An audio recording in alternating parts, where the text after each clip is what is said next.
Well, to start off, we'll let you know a little bit about it.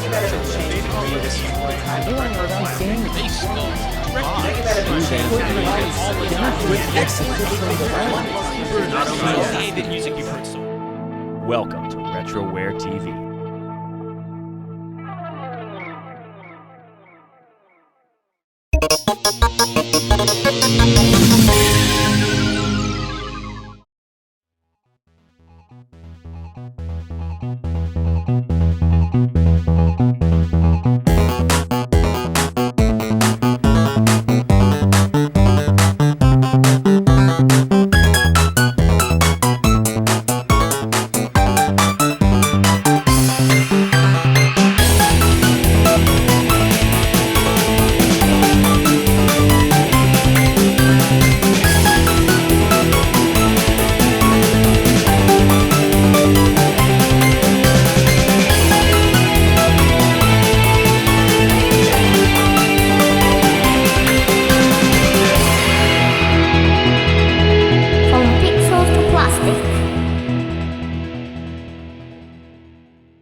Hey guys, welcome to another episode of From Pixels to Plastic.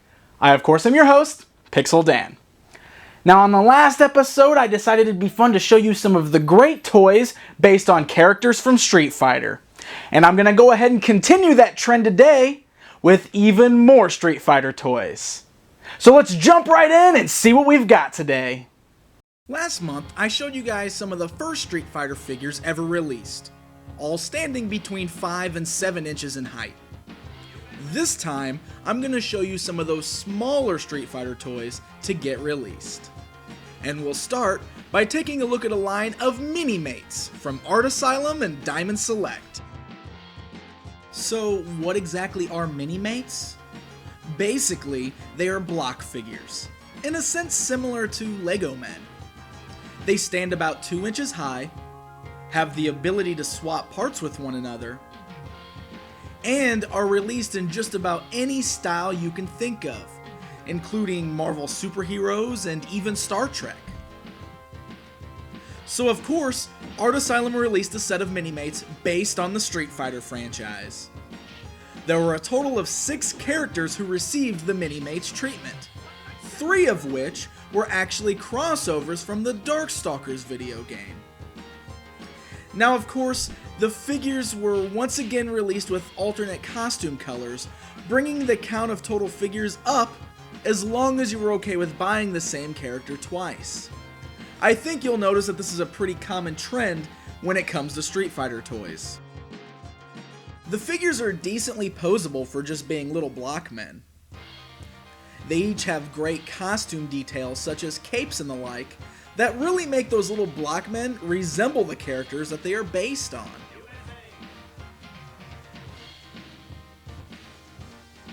They also each include a small translucent plastic piece that is meant to look like a fireball or a quick movement.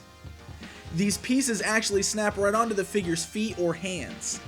The only problem with them is that they are all so heavy that it's near impossible to get your figures to stand while having this piece attached. So don't expect to display your figures with these pieces.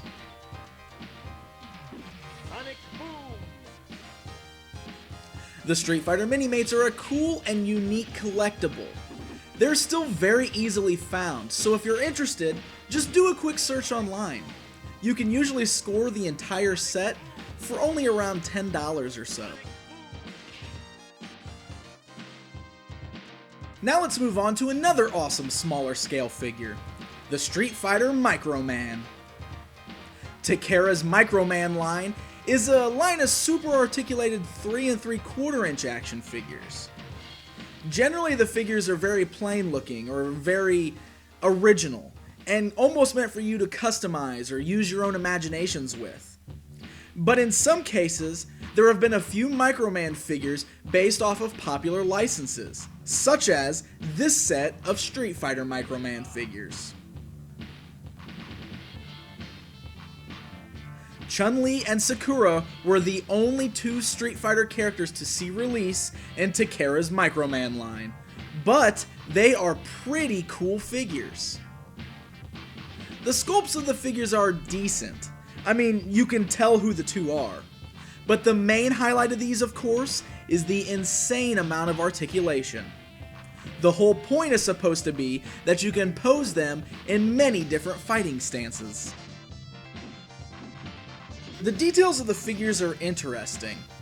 A lot of their clothing pieces, and even their heads, are made of a soft rubber-like material. I believe the whole point is to help to make the figure that much more flexible. These figures also include these bases to be posed on. And the bases have small, clear prongs that can be attached to the figure's waist so that they can be placed in jumping poses. I really like that about these, as it allows you to display them in some exciting poses that you can't usually do with most action figures. I do enjoy this line of Microman figures, and it's quite a shame that they didn't release any other Street Fighter characters in the line. Although, if you're looking for something that might fit in, then you can always check out this line of Revoltech Street Fighter figures. The scale and style almost seem to be the same, and there were a few more core characters released. Sadly, I don't have any of these to show you up close, but you can easily find them by searching online. The trouble is that they usually run about $20 per figure. Well guys, that's going to wrap up this episode of From Pixels to Plastic. Make sure you join me on the next episode, as I will be taking my third and final look at the world of Street Fighter toys.